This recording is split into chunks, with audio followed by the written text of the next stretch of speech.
I see a lot of videos from different parts of the manosphere pointing out the double standards and injustices being done to men. It's probably the most common topic within most of the content that I see.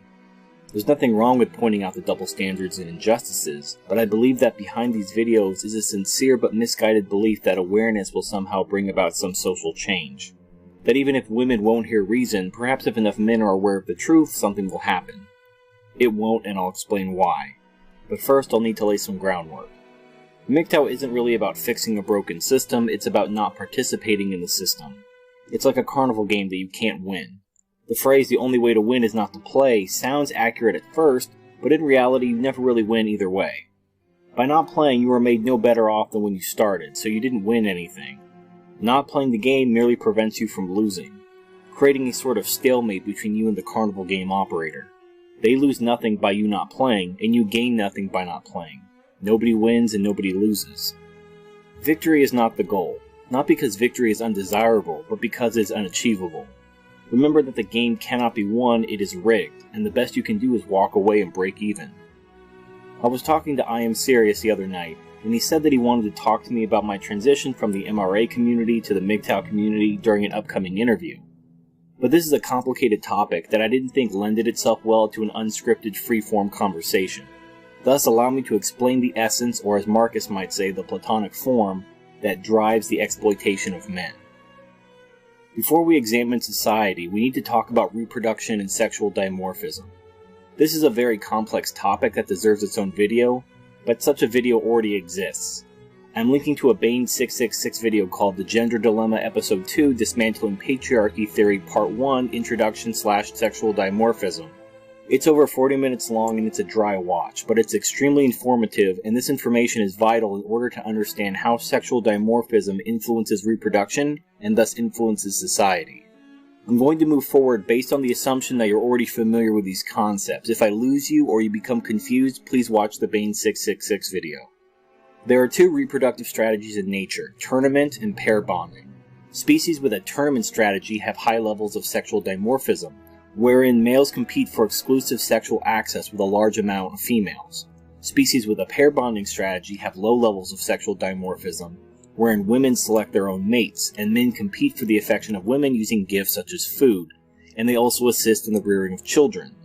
Humanity sits somewhere in between these two extremes, and this is the origin of the concepts such as the alpha male and the beta male.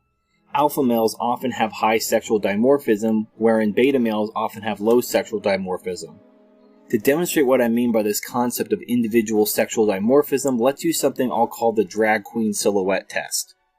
Imagine how you would look wearing a dress and wig. If someone saw your silhouette, would you pass as a woman? Or would it be obvious that you were a man based on your height and frame? If you could pass as a woman, you may have a lower degree of sexual dimorphism, and pair bonding would be your best reproductive strategy. If it was obvious from your frame that you were a man, you have a higher degree of sexual dimorphism, and a tournament strategy, also known as being an alpha male, is the best reproductive strategy for you. In my video, The Magic of Male Scarcity, I talk about how when the male population dips in comparison to females, especially as a consequence of war, the result is a patriarchal system wherein women are largely the property of men. But there's a good reason for that. The men with high degrees of sexual dimorphism, i.e. the alpha males, are much more likely to survive these wars, due to them being taller, stronger, and more aggressive, while the males with lower amounts of sexual dimorphism are going to get killed in much greater numbers.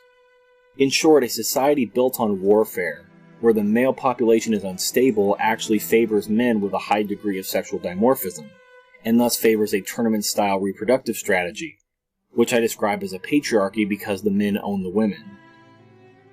However, a peaceful society with a stable male population favors men with low degrees of sexual dimorphism, and favors a pair bonding reproductive strategy, which we refer to as gynocentrism, because the woman is free to select her own mate and set the terms of the relationship. This is also demonstrated in Briffault's law. So with all that out of the way, I want you to consider our society. Our society is not a neutral actor in the struggle between the sexes. Think about what benefits society as a whole. Do men with high degrees of sexual dimorphism, high aggression, and who benefit from a tournament mating strategy of impregnating as many women as possible and having nothing to do with their offspring benefit society? I would say no, they don't. In fact, society demonizes those men for very good reasons. Joker said it best in The Dark Knight during his interrogation scene with Batman. Don't talk like one of them. You're not. Even if you'd like to be. To them, you're just a freak. Like me. They need you right now. When they don't, they'll cast you out. Like a leper. See, their morals, their code. It's a bad joke. Dropped at the first sign of trouble. They're only as good as the world allows them to be. I'll show you. When the chips are down, these civilized people, they'll eat each other. See, I'm not a monster.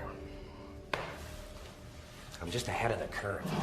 Society isn't gynocentric because of the Frankfurt School, or the Jews, or any other conspiracy. Society is gynocentric, period. The yoke of gynocentrism is only broken temporarily when war and violence send the male population into freefall.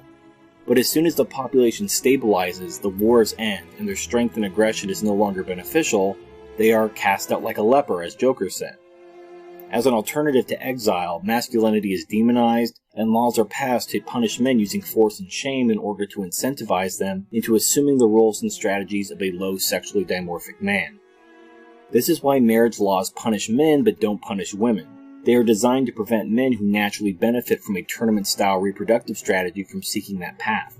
Child support and alimony cause men to think twice about leaving their wives and impregnating multiple women. Numerous laws exist to rein in the natural tendencies of these masculine men, and as genuine war becomes less likely in a society, the more misandric and gynocentric the society becomes. It's not a coincidence that third-wave feminism, with its irrational hatred of men and masculinity, came about in the 1990s, directly after the fall of the Soviet Union and the end of the looming threat of nuclear war.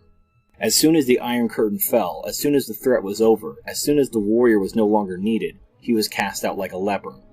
That is essentially what third-wave feminism is about. It is the society seeking to purge itself of masculine men through shame and force. It bears repeating that society is not a neutral actor in all this. Peaceful societies benefit from men who pair bond, as this puts less strain on welfare programs. And men who have a low amount of sexual dimorphism are less likely to commit violent crimes. A man with a high amount of sexual dimorphism is treated as a threat, a liability, and a problem that needs to be solved. This is solved in one of two ways, either by converting the masculine man into a more effeminate man, or by eliminating the masculine men after they are no longer needed. You actually see both of these events happening simultaneously during the final scene of the 1960 western The Magnificent Seven, which is itself a reimagining of the film Seven Samurai. Once the heroic gunslingers save the poor village, they are praised for their heroism and sacrifice, and then they were prompted to leave. However, one of the gunslingers had fallen for a beautiful woman from the village, and he gives up his mercenary lifestyle to quote-unquote settle down with this woman, thus assimilating into what we now recognize as Blue Pill society. This is the difference between a warlike and a civilized society, or even a society that transitions from being warlike to being civilized. Respect for masculinity is directly proportional to the threats the society faces, but it's always temporary. As soon as the threat passes, masculinity is demonized, and men are held down or driven out, unless they renounce their ways and submit to the gynocentric culture. This trend will continue until the society is threatened again, and then they will call out for help from the very men they've shamed, demonized, incarcerated, and destroyed. Well, that's it for this video. I hope you liked it and found it informative. Please like, favorite, comment, and subscribe if you haven't already. Please share this with anyone you think it might help, and I'll see you next time.